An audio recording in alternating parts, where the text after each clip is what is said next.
ગયા હતા ને તરત જ 25 એમ્બ્યુલન્સ હું દોડીને અમારા કોલ, હું હેડ ઓફિસમાં હતો, મારા કોલ ગયો અને કીધું કે મેક્સિમમ એમ્બ્યુલન્સને ત્યાં મૂવમેન્ટ કરાવો ને તરત જ વિધિન 10 મિનિટ અમે એડિશનલ 25 એમ્બ્યુલન્સ મોકલી દીધી હતી અને અમારી બીજા એક્સ્ટ્રા રિસોર્સ ઘટનાસ્થળ પહોંચી ગયો ને તરત જ જે મોકડ્રીલ અમે લાસ્ટ 30 મેના દિવસે કર્યું હતું એનું મગજમાં મારે ખ્યાલ આવ્યો કે મારે શું કરવાનું છે.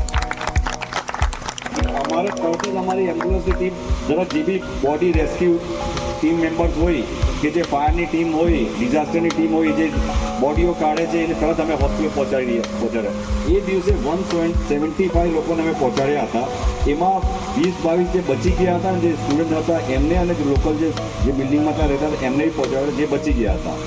અને જે સિંગલ સર્વાઈવર હતા વિશ્વાસકુમાર, એને બી અમારી ટીમે રેસ્ક્યુ કરીને મોકલાવ્યું હતું.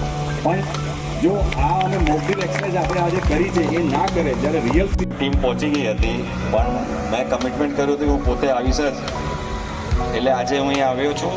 આવી જે મોકડ્રીલ હોય, જ્યારે એ મોકડ્રીલ જ્યારે અલગ અલગ એજન્સી જોડે કોર્ડિનેટ કરીને અમે એક્સરસાઇઝ કરતા હોય તો જ્યારે કોઈ સાચી મોટી ઘટના બનતી હોય ત્યારે બહુ યુઝફુલ થાય.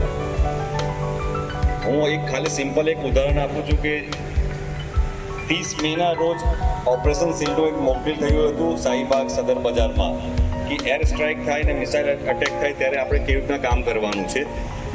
તેમાં દરેક એજન્સીનો રોલ ડિફાઇન્ડ હોય.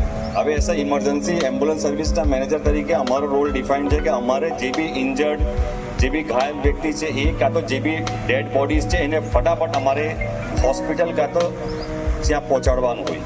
એટલે એ દિવસે NDRF, ડિઝાસ્ટરની ટીમ, ફાયરની ટીમ, પોલીસની ટીમ, સિવિલ ડિફેન્સ, અલગ અલગ એજન્સીસ એ બધા સાથે મળીને અમે 30 મેના રોજ અમે મોકડ્રીલ કર્યો હતો. તો જ્યારે 12 જૂનના દિવસે જ્યારે એર સ્ટ્રાઇકની જે એર પ્લેન ક્રેશ થયું એની ઘટના બની ત્યારે મારા સુપરવાઇઝરે મને કોલ કર્યો એક્ઝિક્યુટિવે. અમારી સિવિલ હોસ્પિટલમાં અમારો એક બેઝ